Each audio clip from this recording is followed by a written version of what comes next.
إن الحمد لله نحمده ونصلي على رسوله الكريم मोहतरम दोस्त बुजुर्ग আজিজ ও বাদশাহ হারুন ও রশিদ রহমাতুল্লাহ আলাইহির এক গুরুত্বপূর্ণ ওয়াকিয়া। সেটা হলো যে সিরিয়ার একটি শহরের নাম ছিল রাকা। সেখান থেকে খলিফা হারুন আর রশিদের নিকট চিঠি আসলো।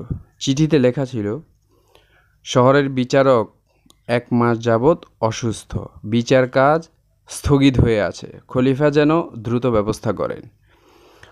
খলিফা চিঠির জবাব পাঠালেন, আগামী সপ্তাহের মধ্যে নতুন বিচারক আসবেন।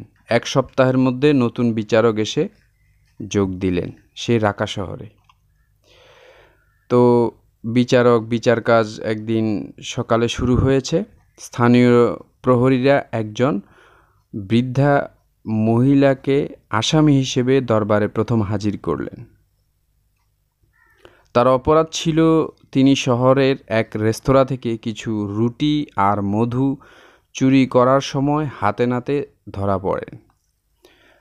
তো বিচারক জিজ্ঞাসা করেন, আপনি চুরি করেছেন? আসামি বলল, জি। আপনি কি জানেন চুরি করা কত বড় অপরাধ ও পাপ? বলল, জি। জেনেও কেন চুরি করলেন? কারণ আমি গত 1 সপ্তাহ যাবৎ অনাহারে ছিলাম। আমার সাথে এতিম দুনাতিও না খেয়েছিল। ওদের ক্ষুধার্ত চেহারা ও কান্না সহ্য করতে পারিনি, তাই চুরি করেছি। আমার আর এছাড়া কোনো উপায় ছিল না, হুজুর। বিচারক এবার পুরো দরবারে চোখ বুলালেন। বললেন, কাল যেন নগর প্রধান, খাদ্য প্রধান, শরিয়া প্রধান, পুলিশ প্রধান ও সমাজের গণ্যমান্য ব্যক্তিগণ সবাই উপস্থিত থাকবেন। তখন এই বিচারের রায় দেওয়া হবে। পরদিন সকালে সবাই হাজির হলেন। বিচারকও যথাসময়ে উপস্থিত হয়ে রায় ঘোষণা করলেন, বৃদ্ধা মহিলার চুরির অপরাধ প্রমাণিত হওয়ায় 50টি চাবুক, 500 দিনার রৌপ্য মুদ্রা এবং অনাদায়ে 1 বছরের কারাদণ্ড দেওয়া হলো। তবে অকপটে সত্য বলার কারণে হাত কাটা মাফ করা হলো।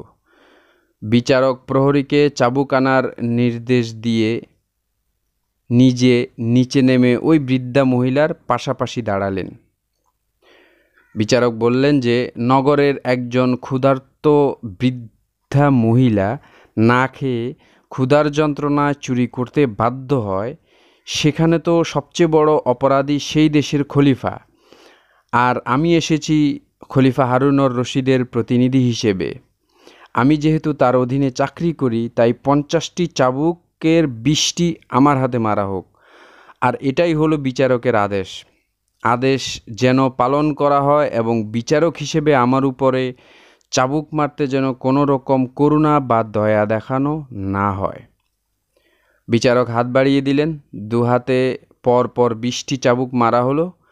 চাবুকের আঘাতের ফলে হাত থেকে রক্ত গড়িয়ে পড়ছে। ওই অবস্থায় বিচারক পকেট থেকে একটি রুমাল বের করলেন। কেউ একজন বিচারকের হাত বাঁধার জন্য এগিয়ে গেলে বিচারক নিষেধ করলেন। এরপর বিচারক বললেন, যে শহরে নগর প্রধান, খাদ্য প্রধান, গুদাম প্রধান এবং অন্যান্য সমাজ হিতৈষীরা একজন অভাবগ্রস্ত মহিলার ভরণ পোষণ করতে পারে না, সেই নগরে তারাও অপরাধী। তাই বাকি 30টি চাবুক সমানভাবে তাদেরকে মারা হোক।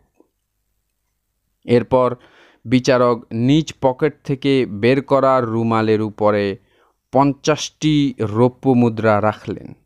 তারপর বিচারপতি উপস্থিত সবাইকে বললেন, যে সমাজে একজন বৃদ্ধা মহিলাকে চোর বানায়, যে সমাজে এতিম শিশুরা উপবাস থাকে, সেই সমাজে সবাই অপরাধী।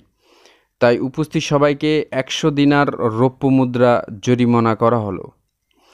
এবার মোট 500 দিনার রৌপ্য মুদ্রা থেকে 100 দিনার রৌপ্য মুদ্রা জরিমানা বাবদ রেখে বাকি 400টি রৌপ্য মুদ্রার থেকে 20টি চুরি যাওয়া দোকানের মালিককে দেওয়া হলো। বাকি 380টি রৌপ্য মুদ্রা বৃদ্ধা মহিলাকে দিয়ে বললেন, এগুলি আপনার ভরণ পোষণের জন্য। আর আগামী মাসে আপনি খলিফা হারুন ও রশিদের দরবারে আসবেন। খলিফা হারুন ও রশিদ আপনার কাছে ক্ষমা প্রার্থী।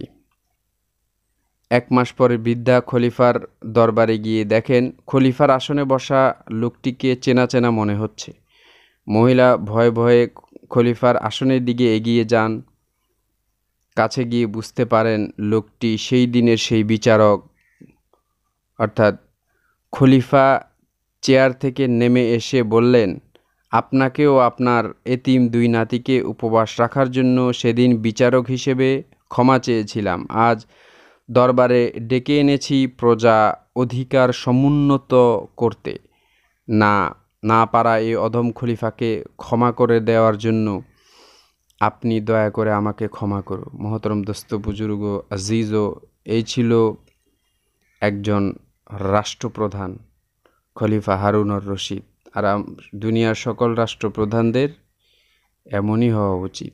শুধু রাষ্ট্রপ্রধান নয়, যারা সমাজপতি অর্থাৎ রাষ্ট্রের এবং সমাজের বিভিন্ন গুরুত্বপূর্ণ দায়িত্বে আছেন, তাদের জন্য ইহা নসিহত। ওয়াখির দাওয়ানা আনিল হামদুলিল্লাহি রাব্বিল আলামিন। আসসালামু আলাইকুম ওয়া রাহমাতুল্লাহি ওয়া বারাকাতুহু।